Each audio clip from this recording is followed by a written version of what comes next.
Hello students, welcome to Jio future. আজকে 10ই ফেব্রুয়ারি, আজ মাধ্যমিকের বাংলা পরীক্ষা অনুষ্ঠিত হয়ে গেছে। আজকের আমরা ভিডিওতে সেই বাংলা পরীক্ষার প্রশ্ন উত্তর নিয়ে আলোচনা করব। আমরা প্রধানত যে এমসিকিউ এবং এসএকিউ এর প্রশ্নগুলো রয়েছে এবং ব্যাকরণের যে প্রশ্নগুলো রয়েছে সেই তার উত্তরগুলো বলে দেব। তাই তোমরা প্রথম থেকে শেষ পর্যন্ত ভিডিওটি দেখতে থাকো, আশা করি তোমাদের খুব উপকারে আসবে। এবং আজকে যে উত্তরগুলো বলা হবে সেগুলো একদমই নির্ভুল উত্তর, তোমরা 100% বিশ্বাস নিয়ে এই ভিডিওটি দেখতে পারো। তো আমরা চলে যাই প্রশ্ন উত্তর পর্বে। দেখো, প্রথম প্রশ্ন রয়েছে, রাবণ ইন্দ্রজিৎকে রামচন্দ্রের সঙ্গে যুদ্ধ করার কোন সময় নির্দেশ করেছিলেন? উত্তর হবে প্রভাতে। পরের প্রশ্ন, বিখ্যাত লেখক শৈলজানন্দের ফাউন্টেন পেনের সংগ্রহ ছিল? উত্তর 2 ডজন। পরের প্রশ্ন, প্রাচীন সুমেরিয়ান বা ফিনিশিয়ানদের লেখনী কি ছিল? উত্তর হাড়। কত সালে কলকাতা বিশ্ববিদ্যালয় পরিভাষা সমিতি নিযুক্ত করেন? 1936 সালে।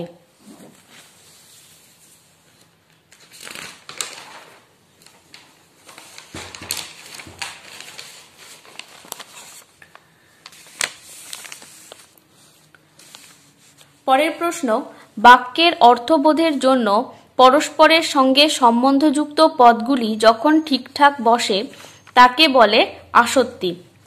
পরের প্রশ্ন, আবার তোরা মানুষ হ বাক্যটি অনুজ্ঞাসূচক বাক্য। পরের প্রশ্ন, ভাব বাচ্যে প্রাধান্য পায় ক্রিয়ার ভাব। আমি তোমাকে বইটি দিলাম, এটি কোন বাচ্যের উদাহরণ? উত্তর হবে কর্তৃবাচ্যের। অনুসর্গ প্রধান কারক হলো 3 প্রকার, যথা কর্মকারক, করণকারক, নিমিত্তকারক এবং অপাদানকারক। করণ, নিমিত্ত এবং অপাদান। বুলবুলিতে ধান খেয়েছে, বুলবুলির সঙ্গে তে যুক্ত হয়ে কি কারক হয়েছে? উত্তর হবে কর্তৃকারক। পরের প্রশ্ন, কোন সমাসে উভয় পদের অর্থ অক্ষুণ্ণ থাকে? উত্তর হবে দ্বন্দ্ব সমাসে।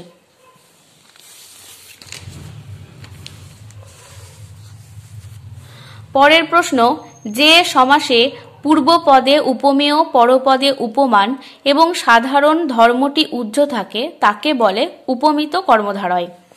তবু লিখছে, লুকিয়ে লিখছে, এভাবে লেখার কারণ কি? উত্তর হবে যেন নেশাই পেয়েছে। পরের প্রশ্ন, নদের চাঁদের বয়স হল 30 বছর। পরের প্রশ্ন, গিরিশ মহাপাত্রের জামার রং ছিল রামধনু। পরের প্রশ্ন, আফ্রিকা কবিতায় আদিম যুগ ছিল উদ্ভ্রান্ত। পরের প্রশ্ন, বহু যত্নে চিকিৎসিতে পঞ্চকন্যা পায়লা চেতন, কতক্ষণ চিকিৎসা করা হয়েছিল? উত্তর হবে 4 দণ্ড। এবার আসছে এসএকিউ এর প্রশ্ন উত্তর। প্রথম প্রশ্ন, আমি তার জামিন হতে পারি, বক্তা কার জামিন হতে পারেন? এখানে বক্তা হলেন অপূর্ব, তাহলে অপূর্ব গিরিশ মহাপাত্রের জামিন হতে পারেন।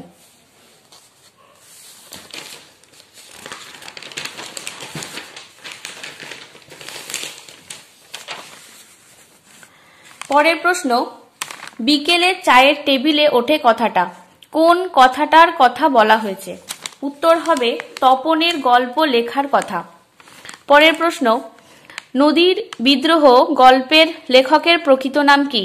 নদীর বিদ্রোহ গল্পটি লিখেছেন মানিক বন্দ্যোপাধ্যায়, আর এই গল্পের লেখকের প্রকৃত নাম হচ্ছে প্রবোধ কুমার বন্দ্যোপাধ্যায়। পরম সুখ কাকে বলে জানেন? বক্তা কাকে পরম সুখ বলেছেন? সব সুখের বন্ধন থেকে মুক্ত হয়ে যাওয়াকেই পরম সুখ বলেছেন। অমৃতের মা ওকে বেকায়দায় ফেলার জন্য কি বলেছিলেন? অমৃতের মা বলেছিলেন, নতুন জামা দেওয়ার আগে ইসাবের বাবা তাকে খুব মেরেছিলেন। এবার কবিতার অংশ থেকে প্রশ্ন, অশুভ ধ্বনিতে ঘোষণা করলো, কারা কি ঘোষণা করলো? উত্তর হবে ইউরোপীয় দুর্বৃত্তরা দিনের অন্তিম কাল ঘোষণা করলো। পরের প্রশ্ন, সব চূর্ণ হয়ে গেল, কি চূর্ণ হয়ে গেল? এটা হয়েছে অসুখী একজন কবিতা থেকে নেওয়া হয়েছে।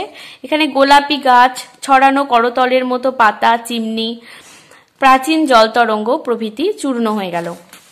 পরের প্রশ্ন, বিস্মিত হইল বালা, বালা কি দেখে বিস্মিত হয়েছিল? উত্তর হবে পদ্মাবতীর রূপ দেখে।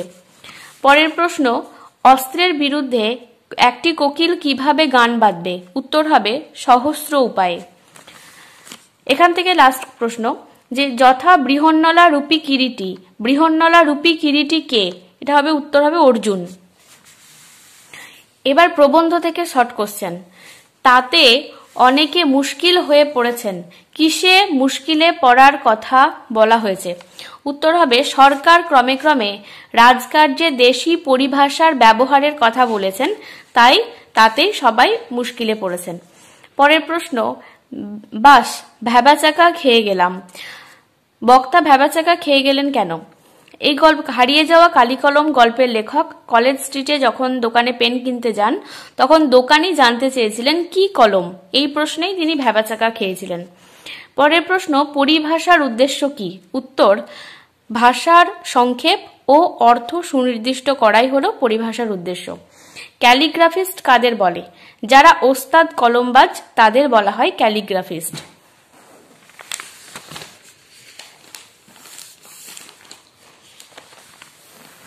এবারে আসছে ব্যাকরণের অংশ থেকে প্রশ্ন। প্রথম প্রশ্ন, একটি মিশ্র বাক্যের উদাহরণ দাও। উত্তর হবে, তোমাকে যখন বলতে বললাম তখন তুমি বললে না, কিন্তু এখন বললে। পরের প্রশ্ন, কদাকার পদটির ব্যাস বাক্য সহ সমাসের নাম করো। কদাকারকে ভাঙলে হবে কু আকার যার, আর সমাস হবে বহুব্রীহি। পরের প্রশ্ন, প্রত্যেককে ব্যাস বাক্য সহ সমাসের নামকরণ। এর উত্তর হবে, প্রত্যেককে ভাঙলে পাওয়া যাবে প্রতি এককে, আর এটার সমাস হবে অব্যয়ীভাব। যুক্তির পথে হাঁটো, ভাববাচ্যে রূপান্তর করো। এর উত্তর হবে, যুক্তির পথে হাঁটা হোক। উক্ত কর্তা কাকে বলে? কর্তৃবাচ্যের কর্তাকে উক্ত কর্তা বলা হয়। আমি ছিলাম কালিকলমের ভক্ত, বাক্যটিকে প্রশ্নসূচক বাক্যে পরিবর্তন করো। এর উত্তরটা হবে, আমি কি কালিকলমের ভক্ত ছিলাম না, বলে জিজ্ঞাসা চিহ্ন। কর্তৃবাচ্য থেকে ভাববাচ্যে রূপান্তরের প্রধান শর্ত কি? উত্তর হবে যৌগিক ক্রিয়ার ব্যবহার, এবং আরেকটা হবে যে দ্বারা ব্যবহার, অনুসর্গের ব্যবহার। অনুসর্গের ব্যবহার করা যাবে না। আর পরের প্রশ্ন হচ্ছে, অনুসর্গ যোগে করণ কারকের একটি উদাহরণ দাও। উত্তর হচ্ছে, তোমার দ্বারা কাজটি হবে। পরের প্রশ্ন, অপাদান কারকে শূন্য বিভক্তির একটা উদাহরণ দাও। এর উত্তর হবে, গাছ থেকে আম পড়ল। ব্যাস বাক্য কাকে বলে? সমাসবদ্ধ পদকে ভাঙলে যে বাক্য পাওয়া যায় তাকেই বলা হয় ব্যাস বাক্য। এবার একটু বড় প্রশ্ন আসছে 3 এবং 5 নম্বরের। এই প্রশ্নগুলোকে খুব একটা বিশ্লেষণ করছি না, তোমরা প্রশ্নগুলো দেখে নাও।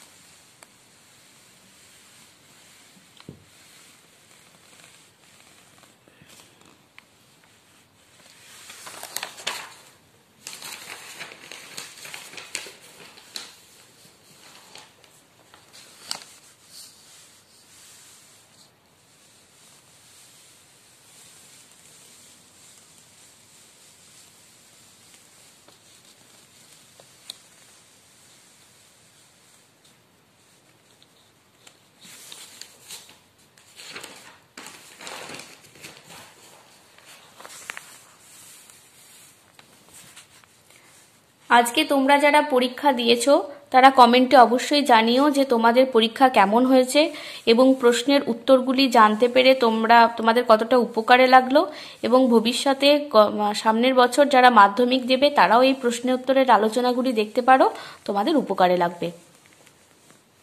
Thank you.